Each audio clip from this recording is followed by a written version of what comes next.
Hey y'all, 102.1 here, or 102.11, however you choose to say it.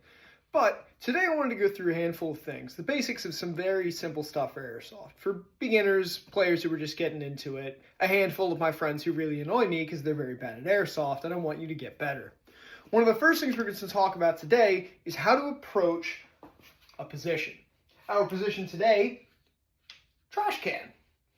So one of the first things you need to understand in Airsoft is basic movement. How to get from place to place is one of the first and most important things.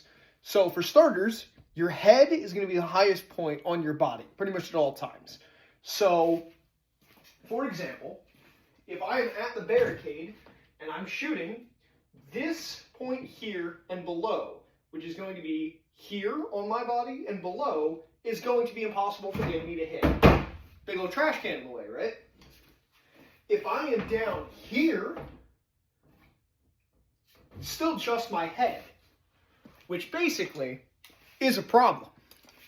Because if I'm aiming, this here's my sight, straight that way, well, the only thing visible to the enemy is going to be my head, my eyes. So, I'm looking down the sight, I can see them, they can see here and up. It's kind of a problem. But that's once you're at the barricade. How do you avoid getting shot when you're getting to the barricade? Well, for starters, let's say I'm approaching from off camera over here. As we can see, the barricade is right there. There's a whole lot of open space in between here and there. My recommendation, get very, very low when you're doing it. It's going to suck, it's going to hurt your knees a little bit, it's going to be a little uncomfortable, but you got to be able to try to run from more of a crouched position. Now, I was wearing some slides initially in this, so we're not going to be doing that. We're going to be taking those off in favor of some socks. But basically, you want to be about head height with the barricade you're approaching, so that when you're moving, there is very little of you visible on approach to that barricade. Which basically, from here, let's say we already have a barricade here, and it cuts off right about where I'm standing. I'm moving in on height with the barricade, as low as I can get, as fast as I can get there. The faster you get from point A to point B, the less time the enemy has to shoot you, the lower your profile, the less of you there is visible to shoot at. This is all making the assumption that the enemy is just that way, straight towards the garage doors. The next thing you have to be good at is shooting while moving. Nothing's going to keep the enemy from shooting at you, but a good way of starting is shooting at them while you're trying not to get shot.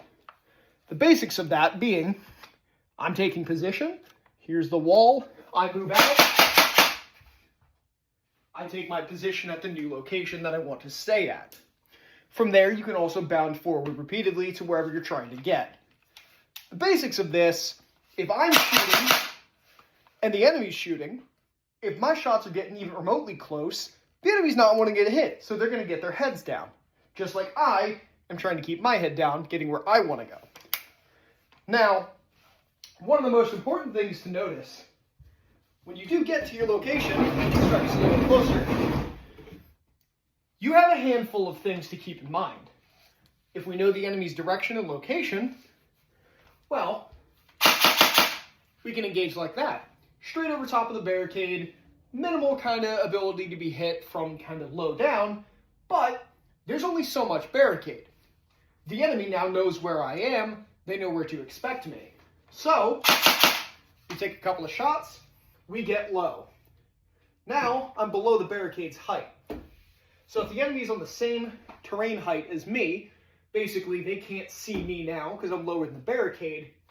The last thing I want to do is pop up at the same spot that I was, because the enemy is going to have a line of sight to this, they know where I am. Unpredictability.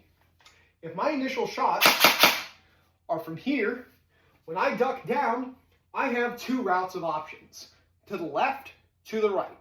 What I would personally say is if you're shooting right-handed, go to the right.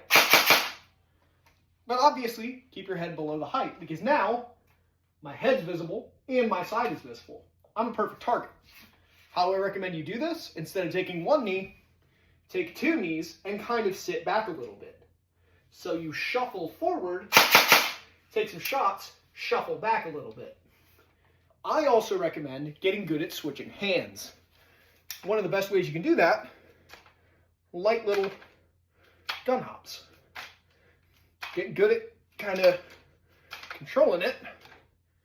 You can switch hands pretty easily. Another way, if you have a foregrip, hold the foregrip, switch hands.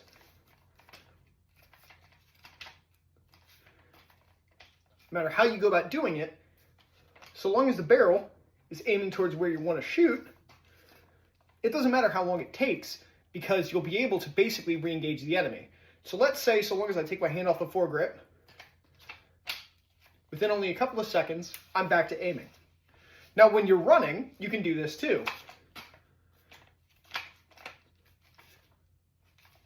Very easy. Another thing I'd recommend, kind of getting into the crux here. Good to go. Now, a lot of people, when moving, a lot of people will differ on how to move with your rifle. Do you keep it low, aimed towards the ground, where it's a known safe location? Do you keep it all the way up and run like this, aiming straight at the enemy? Personal preference.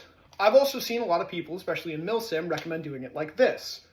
I don't like this. This is dumb. Please don't do this. For starters, your buttstock is now over your shoulder, meaning you have to lower anyways just to get into that position. What I recommend personally from my experience, like this.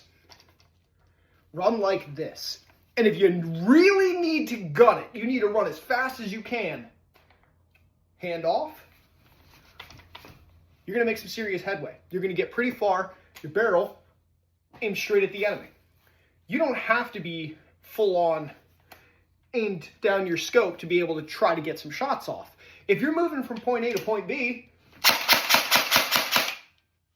my barrel's not going anywhere. It's aiming towards the enemy. So long as I'm not accidentally friendly firing, doesn't matter. But some of the worst things you can do, leave it slinged. If you got a sling, don't leave it slung. Don't leave it hanging. Have a hand on your grip. Be ready to shoot and engage at all times. Now, one of the most important things I can say is absolutely do not run with it like this. This, or any variation where your barrel is aimed straight into the air is completely useless. This doesn't do any good to anybody. If you're running like this, like a Call of Duty operator, you are fucked up. Because you can run just as fast like this. And you're more effective like this. Because as I said, this is a relatively good point to have it, aiming towards the enemy. Which is why I don't like it when people recommend this. This is useless to you. Because this, your barrel, aimed at the ground. You have to take precious time to be able to shoot at the enemy. It's not helpful. Just like this. Even if you're in full kit, you got a backpack on and a vest and everything, you can get it into the crux of your shoulder there, or down low at the crux here, your elbow. You can keep it there, and this isn't going to really tire you out. And you can do it from both arms. At best, run like this. If you're going to run, at least be able to keep the barrel towards the enemy. Best advice I can give. Now, there's a handful of other things that are very obvious here as well. For starters, being able to get a good sight picture on the enemy. Do you need to do it? Do you need a scope? No. I could use this rifle without the scope and be relatively just as good in airsoft. Now, for a real rifle, I would not advise not having any kind of iron sight or scope. That's a bad idea. You're not going to be able to hit what you're aiming at because you don't know what you're aiming at. For airsoft, though, when I aim, I'm kind of able to trace the BB. It's going like 400 feet per second, which is fast. But it's a bright white little pellet for most people, unless you're using a different color. But I can follow that with my eyes. Pretty much everybody I've ever known who played airsoft can follow their BB. This is called tracing your round. Now, there are, of course, actual tracer units which light it up and make it very easy to follow. But you can just do that like this, which is why I highly recommend, if you're running, put a couple shots off every now and then. Every 4 or 5 paces, put 2 or 3 shots off. Because what's the harm? You can follow where your BBs are going. You know where you're going to end up, in this case, the trash can. So how would that look? Well,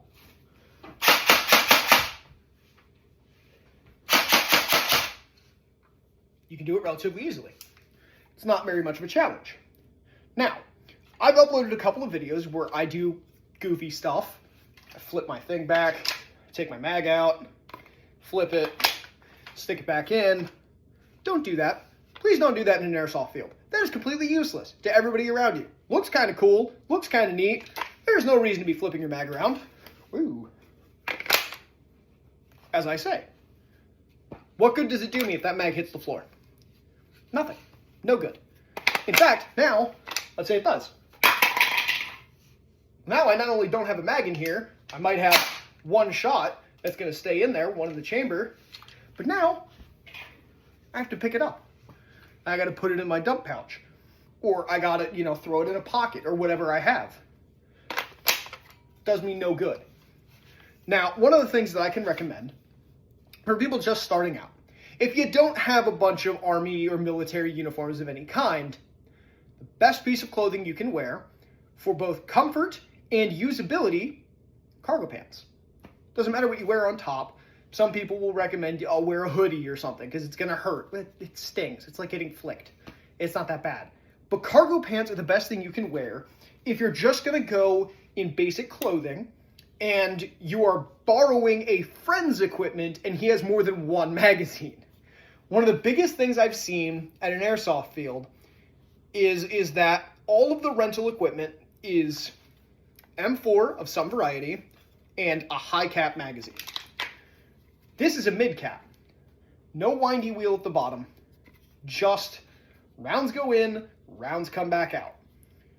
And that means I have a limited number of shots. I can't wind it to put more rounds into the feed. If you only get one mag, it doesn't matter what you use. But if you have more than one mag, if you're not going to be wearing all sorts of gear, well now if you have, let's say 3 magazines, let's say you're just starting out. You buy your rifle, you buy the gun, it comes with a magazine. This did not come with this Arcturus, this is an unrelated magazine, but some guns have, one high cap. Sometimes they come with a mid cap, check what you have. But if you get it and you buy your own gear, buy at least 3 magazines. Have at least backup magazines available. Because what you can do, take your magazine out, say your right pocket is going to be your dump pouch, for example. Now you just toss it in your cargo pants, pull out your next magazine, you're back to shooting. That's my basic recommendations. So, to recap, make sure you shoot while you're moving, approach where you're headed, rounds going down range so that the enemy is not going to peek on you and you're not going to get shot. Can't guarantee it, but it lowers your chances that you're going to get shot at if you're shooting at them. The next thing, stay low. Stay as low as you can get. You don't have to be down here really squatting all the way down the whole way across the field. Does you no good. But what I can recommend is not running like this up to your objective and then getting down. Next thing that we covered, run in a position where you can shoot while you're moving. Just like that. Super simple. And then to recap again, I shot. I get down. I peek a different direction. I might change hands. Peek a different direction. Well, whatever you do, if you go down, don't get all the way low, and then peek the same line again. Does you no good. So, with that covered, thank you very much for watching. I've been Hunter 21 or Hunter 211. Have a good afternoon and the rest of your day.